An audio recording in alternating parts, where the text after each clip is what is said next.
Regardez ce qu'écrit CNBC. Les tarifs douaniers secouent les constructeurs asiatiques. Toyota est sans doute celui qui en souffrira le plus. De son côté, le Financial Times ne prend pas de gants. Les bénéfices s'effondrent sous l'effet inédit des droits de douane américains. Une mesure qui devait, selon la Maison-Blanche, protéger l'emploi aux États-Unis, a fini par en supprimer 38 000. Détroit, capitale mondiale de l'automobile, se retrouve aujourd'hui le théâtre d'un drame industriel. Toyota, Ford, Nissan et d'autres géants asiatiques, longtemps considérés comme le cœur battant du secteur américain, se sont retirés presque en même temps. Les usines ont fermé, les chaînes de montage se sont figées, et une communauté entière de travailleurs est plongée dans la crise. Pendant ce temps, les consommateurs américains doivent débourser entre 5 000 et 10 000 $ de plus pour un véhicule neuf. Une somme qui, pour beaucoup, équivaut au budget d'une famille sur une année entière. Mais cette histoire ne se limite pas aux voitures. C'est surtout un avertissement. Si même Détroit, bastion de l'automobile, peut vaciller, quelle sera la prochaine industrie à tomber? Dans cette vidéo, nous allons analyser le départ de 5 constructeurs asiatiques du marché américain.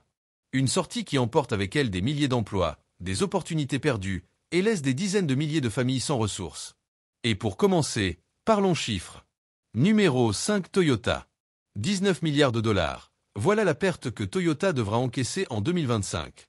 Un montant qui semble abstrait. Imaginez plutôt, c'est l'équivalent du budget santé annuel d'un petit État américain, ou de l'achat de plus de 200 millions d'iPhone. Et en seulement 12 mois, tout s'est envolé pour une entreprise autrefois symbole de fiabilité sur les routes des États-Unis. Pour de nombreuses familles américaines, notamment la classe moyenne, la Camry ou la Corolla étaient des choix évidents, solides, économiques, accessibles. Et pourtant, cette année, en poussant la porte du concessionnaire, le prix affiché avait grimpé de 5 000 à 10 000 $. Une hausse qui peut représenter une année complète de frais de scolarité ou 3 ans de plein d'essence. Tout le monde connaît la cause immédiate, la nouvelle taxe de 25% imposée par Washington. Mais derrière cette mesure se cache un problème bien plus vaste. Toyota est prisonnier du même système de chaîne d'approvisionnement mondialisée que les États-Unis avaient, autrefois, contribué à construire. Depuis des décennies, le constructeur a massivement investi en Amérique, du Kentucky au Texas, en passant par l'Indiana.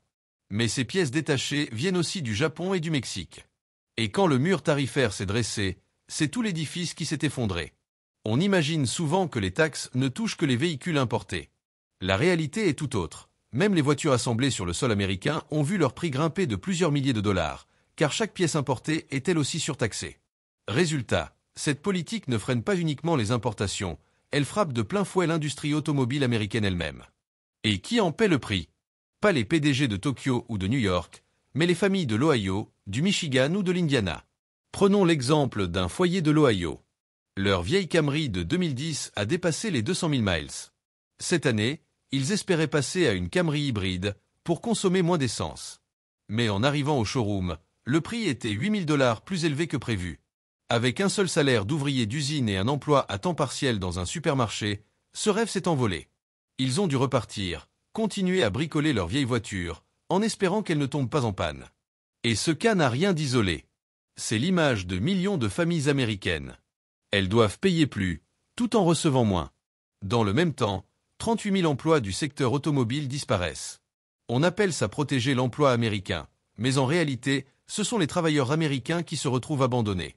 Alors, si un mastodonte comme Toyota, avec son histoire, son réseau solide et la confiance des consommateurs, est contraint de reculer, quel avenir reste-t-il à des constructeurs plus fragiles? Numéro 4 Nissan. Si Toyota est le géant renversé sur l'autoroute, Nissan, lui, ressemble à un rêveur brutalement réveillé en plein cauchemar. 5,3 milliards de dollars, telle est sa perte prévue pour 2025. Un record historique. Pour se représenter ce chiffre, il suffirait à construire plus de 70 hôpitaux modernes aux États-Unis. Et pourtant, en un instant, le grand rêve de Nissan en Amérique du Nord s'est dissipé. Il fut un temps où les dirigeants de Nissan aux États-Unis surnommaient ce marché « la terre promise ». Les Américains adoraient les Pathfinder, Frontier et Murano, des véhicules robustes et puissants. Chaque année, plus de 320 000 véhicules venus du Mexique traversaient la frontière pour rejoindre les consommateurs américains. Tout semblait aller pour le mieux, jusqu'à l'apparition du mur tarifaire des 25%. Beaucoup se disent, peu importe, ces voitures sont assemblées au Mexique. Mais la vérité, c'est que ces modèles permettaient de maintenir des prix stables et abordables aux États-Unis. Lorsque cette porte s'est refermée, les tarifs ont explosé, et les familles de la classe moyenne, qui avaient choisi Nissan pour son rapport qualité-prix, ont dû renoncer à leur projet d'achat ou s'endetter davantage auprès des banques.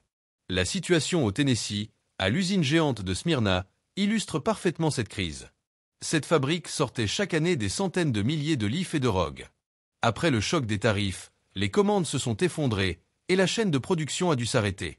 Un ouvrier vétéran de Smyrna confiait « J'ai assemblé cette voiture, mais aujourd'hui, je ne peux même pas me l'offrir. » Une amère ironie, ceux qui construisent les véhicules ne peuvent plus les conduire. Nissan n'a pas quitté le marché américain par choix. C'était une question de survie. Produire aurait été un suicide économique. La firme a réduit sa production, arrêté certaines lignes emblématiques et mis en pause ses projets d'investissement. Même le Mexique, maillon crucial de la chaîne, a été touché de plein fouet. Les usines se sont arrêtées, les ouvriers ont perdu leur emploi, et toutes les communautés dépendantes de cette industrie se retrouvent en grande difficulté. On parle rarement de cette conséquence cachée. Les États-Unis n'ont pas seulement poussé Nissan vers la sortie, ils ont affaibli la chaîne d'approvisionnement sur laquelle leur marché reposait depuis des décennies. Ces voitures abordables, qui équilibraient le marché, sont en train de disparaître. Résultat, la classe moyenne américaine est prise en étau entre des modèles nationaux hors de prix et des importations écrasées par les taxes. L'histoire de Nissan ne se résume donc pas à 5,3 milliards de pertes. C'est surtout la preuve vivante d'un paradoxe, des politiques protectionnistes qui transforment un rêve doré en cauchemar collectif. Pas seulement pour un constructeur, mais aussi pour chaque famille américaine, pour chaque communauté ouvrière. Et pourtant, ce n'était que le début de la tempête. Car si Nissan saigne financièrement, le numéro 3, lui, s'apprête à affronter une épreuve encore plus dure, perdre non seulement de l'argent, mais aussi ses hommes. Numéro 3 Hyundai. Imaginez la scène, un matin en Géorgie. Au lieu du vacarme habituel des presses métalliques dans l'usine Hyundai, ce sont les sirènes des services d'immigration qui résonnent. 475 ouvriers coréens ont été arrêtés en plein milieu de la chaîne de production. Des hommes et des femmes qui avaient passé leur journée et leur nuit à assembler les futurs modèles de véhicules électriques destinés au marché américain. Et du jour au lendemain, tout s'est effondré. Hyundai, qu'on considérait depuis longtemps comme un acteur en pleine ascension aux États-Unis, surtout dans le domaine des voitures électriques, semblait sur la voie d'une réussite éclatante. Mais en 2025, au lieu d'annoncer une nouvelle progression, la marque a dû reconnaître une perte de 66 millions de dollars, avec des bénéfices en chute de 16%. Sur le papier, cela paraît encore gérable, mais le véritable choc ne se lit pas dans les bilans financiers. Vous vous souvenez sans doute des politiques migratoires renforcées ? Personne n'imaginait que cela deviendrait un coup fatal pour Hyundai. Les taxes douanières avaient déjà secoué l'entreprise, mais la perte soudaine de près de 500 travailleurs hautement qualifiés, au moment même où il fallait accélérer la production d'électrique, a eu l'effet d'un coup de massue. Les projets censés créer 8500 nouveaux emplois américains se sont transformés en mirages. Mettez-vous un instant à la place d'une famille de Géorgie. Le père travaillait à l'usine Hyundai et était fier de contribuer à la révolution des véhicules électriques aux États-Unis. Mais après une seule descente des services d'immigration, son emploi s'est volatilisé. La famille a basculé dans la précarité et les petites communautés autour de l'usine ont suivi. Les restaurants, les cafés, les commerces de proximité ont perdu leurs clients. Un domino tombe et toute la rangée s'écroule. L'impact ne s'arrête pas là. Depuis Séoul, le gouvernement sud-coréen a dû réagir publiquement. L'affaire des travailleurs n'était plus une simple question sociale, mais une véritable crise diplomatique. Une politique incomplète venue de Washington a suffi à fragiliser une alliance internationale, même si la presse en parle rarement. Pourtant, c'est ici qu'un enseignement majeur apparaît. Quand économie et politique s'en mêlent, la facture finale est toujours réglée par les citoyens ordinaires. On avait promis aux Américains des emplois, ils se sont envolés. On leur avait promis des voitures électriques abordables, et voilà que toute la chaîne d'approvisionnement est paralysée. Quelle ironie cruelle, au lieu de « Make America Great Again », on assiste à « Make America Jobless Again ». Et si Hyundai perd ses ouvriers et son avenir électrique, la prochaine de cette liste s'apprête à voir disparaître ce qu'il a de plus précieux, son cœur, le client américain de la classe moyenne. Et c'est peut-être la blessure la plus profonde. Numéro 2 Subaru. Avez-vous remarqué ce paradoxe ? Ce qui a fait le succès de Subaru est aussi ce qui l'a mené droit à sa perte. Depuis des années, la marque vit presque exclusivement grâce aux États-Unis. Plus de 70% de ses ventes mondiales proviennent du marché américain. Une dépendance qu'aucun autre constructeur n'oserait assumer. Cette stratégie était autrefois considérée comme brillante. Les Américains adorent les Outback et les Forester, compacts mais solides, idéales pour les familles et les voyages à travers le pays. Mais en 2025, tout s'est retourné. Les tarifs douaniers ont fait grimper les prix des modèles Subaru. Les familles qui voyaient la marque comme un choix se retrouvent à soupirer, contraintes de réparer leur vieille voiture plutôt que d'en acheter une neuve. Rien qu'en 2026, Subaru devrait enregistrer 2,5 milliards de pertes. Un coût beaucoup plus rude pour un constructeur de cette taille que pour des géants comme Toyota ou Hyundai. Beaucoup pensaient que disposer d'une clientèle fidèle garantirait la survie. Mais la vérité, c'est que cette dépendance extrême aux États-Unis empêche Subaru de rebondir. Toyota peut redéployer ses capitaux en Europe, Hyundai peut se tourner vers l'Asie du Sud-Est. Mais Subaru, toute son identité repose sur les consommateurs américains. Et quand la classe moyenne, pilier de la société, est exclue du marché à cause des hausses de prix, Subaru n'a aucune porte de sortie rapide. Prenons un exemple, une famille du Colorado, fidèle à Subaru depuis 20 ans. Ils ont choisi l'Outback parce qu'il était sûr pour leur enfant, assez robuste pour les routes de montagne et abordable sans s'endetter trop longtemps. Mais cette année, le nouveau modèle coûte $7 000 de plus. C'est l'équivalent de plusieurs mois d'hypothèque, ou d'économies mises de côté pour une urgence médicale. Résultat, ils ont gardé leur ancienne voiture, acceptant qu'à chaque trajet en montagne, la panne devienne une menace. Voilà un détail que les médias taisent souvent. Lorsqu'une marque mise tout sur la classe moyenne américaine, la moindre secousse politique qui touche directement le portefeuille de ces familles suffit à la mettre à terre. Subaru ne perd pas seulement des clients, elle perd son âme, car les familles qui incarnaient son identité la quittent. Un paradoxe amer, l'ami fidèle de la classe moyenne disparaît en même temps que cette classe elle-même, étouffée par la hausse des prix. Si Subaru a joué gros et misé sur une seule carte, les États-Unis, le dernier de ce classement, lui, semblait croire qu'il était à l'abri grâce à sa taille plus modeste et à son positionnement de niche. Mais il a fini, lui aussi, balayé par la tempête. Numéro 1 Mazda.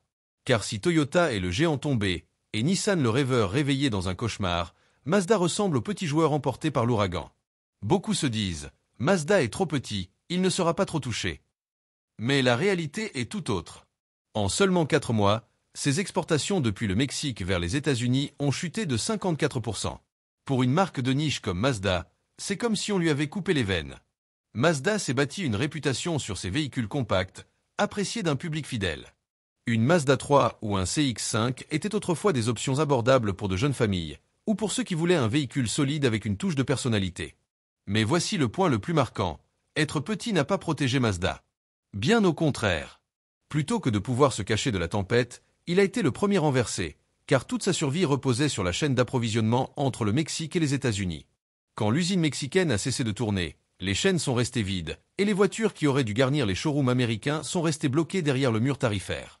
Pour s'en sortir, Mazda a décidé de couper complètement ses exportations vers le Canada afin de se concentrer sur les États-Unis. Mais cette stratégie ressemblait à éteindre un incendie de forêt avec un simple seau d'eau. Et comme si cela ne suffisait pas, un nouvel adversaire est venu compliquer la situation, les véhicules électriques à bas prix venus de Chine. Des modèles bien moins chers, inondant le marché mondial, et qui grignotent les marges déjà minces de Mazda. La classe moyenne américaine, qui voyait autrefois Mazda comme une option abordable, se tourne désormais vers ces électriques chinoises plus modernes et moins coûteuses. Plaçons-nous à la place d'un jeune couple en Californie. Ils adorent le CX-5 pour son style et sa praticité, et le trouvaient jusque-là accessible. Mais cette année, le prix a augmenté, tandis qu'un modèle électrique chinois, avec subvention, coûte des dizaines de milliers de dollars de moins. Face à cette impasse, Mazda n'a pas eu d'autre choix que de se tourner vers une issue différente. Résultat, le constructeur a perdu une partie de ses fidèles, et les Américains ont vu disparaître une marque familière. Dans une guerre commerciale, les plus fragiles n'ont souvent aucune chance de résister. Ils ne provoquent pas la tempête, mais ce sont eux qui sont balayés en premier. Mazda n'a pas échoué parce que ses voitures étaient mauvaises, mais sans doute parce qu'elle est arrivée sur le marché au mauvais moment. Ainsi, après Toyota, Nissan, Hyundai, Subaru, ce fut au tour de Mazda de quitter la scène américaine. 5 constructeurs asiatiques se sont donc successivement retirés. Pourtant, l'histoire ne s'arrête pas là. Car les véritables perdants dans cette affaire ne sont pas ces géants à plusieurs milliards de dollars, mais bien les Américains eux-mêmes, les familles, les communautés locales, les ouvriers. Ce sont eux qui paient le prix le plus lourd. Nous avons parcouru ensemble le destin de ces 5 marques asiatiques, et le constat final pousse à la réflexion. Mais une question centrale reste en suspens. S'agit-il simplement d'un choc passager ou bien du signe que l'Amérique perd peu à peu son pouvoir d'attraction? En résumé, ce que nous avons vu avec Toyota, Nissan, Hyundai, Subaru et Mazda illustre une leçon cruciale. Dans un monde où économie et politique s'entremêlent, ce sont toujours les citoyens ordinaires qui paient le prix fort. Les grandes marques peuvent tomber, les chaînes de production se bloquer, mais ce sont les familles, les travailleurs et les communautés locales qui ressentent d'abord l'impact. Cette tempête économique nous rappelle que la protection nationale, si elle est mal conçue, peut se retourner contre ceux qu'elle prétend défendre. Les emplois disparaissent, les voitures deviennent inaccessibles, et la classe moyenne se retrouve étranglée entre tarifs et prix exorbitants. La véritable question reste, est-ce un simple incident temporaire ou le signe d'un changement profond dans l'attractivité des États-Unis pour le commerce mondial? Et surtout, quelles solutions permettront de protéger à la fois les entreprises et les familles? L'histoire de ces 5 constructeurs asiatiques n'est pas seulement celle d'entreprises, c'est celle de l'Amérique et de ses citoyens. Et c'est à nous de réfléchir, d'échanger et de chercher des réponses pour un avenir plus stable et équitable. J'aimerais maintenant avoir votre avis. Pensez-vous que les tarifs douaniers protègent réellement les emplois américains, ou au contraire, qu'ils contribuent à en détruire davantage? Et selon vous, quelle solution pourrait alléger le fardeau qui pèse aujourd'hui sur le peuple américain? N'hésitez pas à partager vos idées en commentaire. C'est grâce à ces échanges que notre communauté se renforce. Si cette vidéo vous a semblé utile, pensez à mettre un « j'aime » pour que YouTube puisse la recommander à davantage de personnes, et abonnez-vous pour ne rien manquer des prochaines analyses sur l'économie, la politique et la société aux États-Unis. Croyez-moi, d'autres sujets tout aussi passionnants arrivent. Précision importante, tout ce que vous venez d'entendre repose sur des données publiques issues de la presse et de rapports financiers. Ce ne sont pas des affirmations absolues ni des conseils financiers. L'objectif est d'apporter un regard différent, d'ouvrir le débat, et non de viser une personne ou une organisation en particulier. Merci d'être resté jusqu'au bout. On se retrouve très vite dans une prochaine vidéo.